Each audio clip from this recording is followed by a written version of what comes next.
इमरान, आम तौर से जब कोई अपनी बायोग्राफी लिखता है तो जब वो अपने करियर के आखिर में पहुंच जाते हैं, रिटायर्ड होने लगते हैं, तब लिखते हैं। आप तो अभी बिल्कुल पीक पे हैं अपने।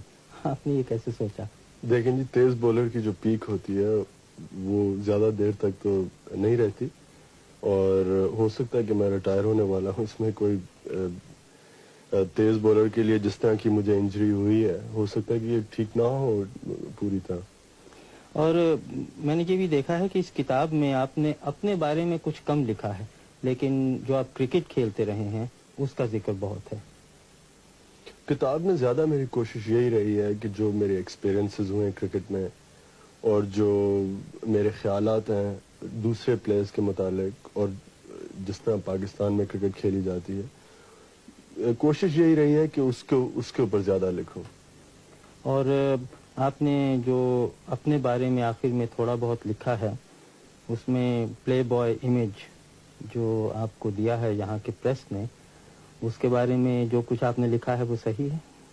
बिल्कुल जी, मैंने अपने आप को हमेशा एक क्रिकेटर समझा है, और कभी ऐसा नहीं महसूस किया कि मैं कोई प्ले बॉय हूँ, या जिस तरह भी कि नाइट क्लब्स में सारी रात गुजारता हूँ। ना मैं शराब ना सिगरेट तो पीता नहीं हूँ, और अपने आप को हमेशा एक बहुत हार्ड वर्किंग कह लें क्रिकेटर समझा। और आपने दुनिया भर में क्रिकेट खेली है, वेस्ट इंडीज़, हिंदुस्तान, पाकिस्तान, जहाँ आपने दूसरे मुल्कों में क्या रवैया देखा अपनी तरफ और क्रिकेट की तरफ? सबसे ज़्यादा जो क्रिकेट मैंने एंजॉय की दुनिया में, वो ऑस्ट्रेलिया में। वो इसलिए कि वहाँ जो प्लेइंग कंडीशंस कहते हैं, जो जिस तरह की वहाँ पिचेस हैं, ग्राउंड्स, क्राउड, सबसे ज़्यादा क्रिकेट के लिए अच्छी कंडीशंस मैंने ऑस्ट्रेलिया में देखी। इंडिया में जो हमारी एक सीरीज़ हुई थी वो मुझे बहुत पसंद आई। वहाँ का जो क्राउड का रवैया था, और जिस तरह की वहाँ स्टेडियम्स, और जिस तरह की वहाँ क्रिकेट को सपोर्ट दी जाती है। और इंग्लिस्तान में यहाँ भी क्रिकेट ठीक है। वेस्ट इंडीज़ में ये कहूँगा कि प्लेइंग कंडीशंस इतनी अच्छी नहीं थी जितनी शायद ऑस्ट्रेलिया में है।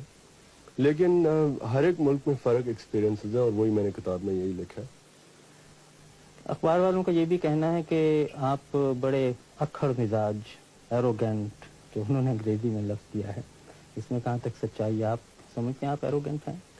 मैंने तो अपने आप को कभी एरोगेंट नहीं समझा। शायद शुरू में जब इंसान को दुनिया का नहीं पता होता है, जैसे मैंने किताब में लिखा है, जब शुरू में मैं इंग्लैंड आया था, तो शायद तब कह सकता हूँ अपने आप को एरोगेंट। लेकिन मैं अपने आप को हमेशा यही शायद ये कह लें कि मुझे शाय किस्म का इंसान ज़्यादा हूँ मैं।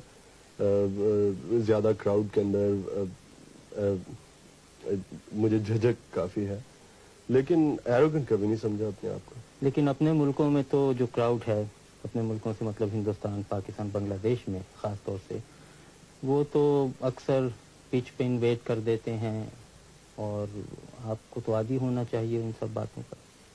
नहीं जी, ये एक चीज़ के ऊपर जो ये कह लें कि मैं इसे पॉइंट ऑफ प्रिंसिपल समझता हूँ कि जब लोग मैच डिस्टर्ब करते हैं या पिच के ऊपर भाग आते हैं मेरे ख्याल में इस चीज़ को प्लेयर्स का ये राइट है कि इन लोगों को इस चीज़ से रोकें, और ये इनकरेज ना की जाए। और मैं हमेशा यही कोशिश किया है कि जो अगर कोई पिच के ऊपर भाग आता है इंसान, तो मैं कोशिश यही करता हूँ कि उसे सख्त तरह पेश आऊँ। लेकिन कई प्रेस के सेक्शन ने इसे इस तरह लिखा है जैसे कि मैं बहुत मगरूर हूँ, और शायद इसलिए मैं लोगों से मेरा बर्ताव ठीक नहीं जो पिच के ऊपर भाग आते हैं। मैं तो ये समझता हूँ कि मेरी कोशिश हमेशा यही रही है कि लोगों को सीखना चाहिए कि जो पिच होती है वो सिर्फ प्लेयर्स के लिए। तो अब आपके क्या इरादे हैं, कब तक और क्रिकेट खेलेंगे? ये कहना तो बहुत मुश्किल है। जैसे मैंने इसी किताब में लिखा है कि मेरी कोशिश, तो मैं तो अपने आप को समझता था जब 30 साल का होऊंगा तो मैं क्रिकेट छोड़ दूंगा। लेकिन अब मैं अपने आप को अपनी पीक पे समझता हूँ, और जब तक कि मैं इस पीक को मेंटेन कर सकता हूँ तब तक मैं क्रिकेट खेलूंगा। अब ये कोई पता नहीं, हो सकता है अब जब मेरी टांग ठीक हो पूरी तरह तो मैं शायद اتنی اچھی طرح بولنگ نہ کر سکوں جس طرح پہلے کرتا تھا. اور پھر جو آپ کی باقی زندگی ہے اس میں شاید آپ ایک اور کتاب لکھیں، عمران والیوم 2. ابھی تک تو نہیں سوچا جی، لیکن کیا پتا. عمران بہت بہت شکریہ.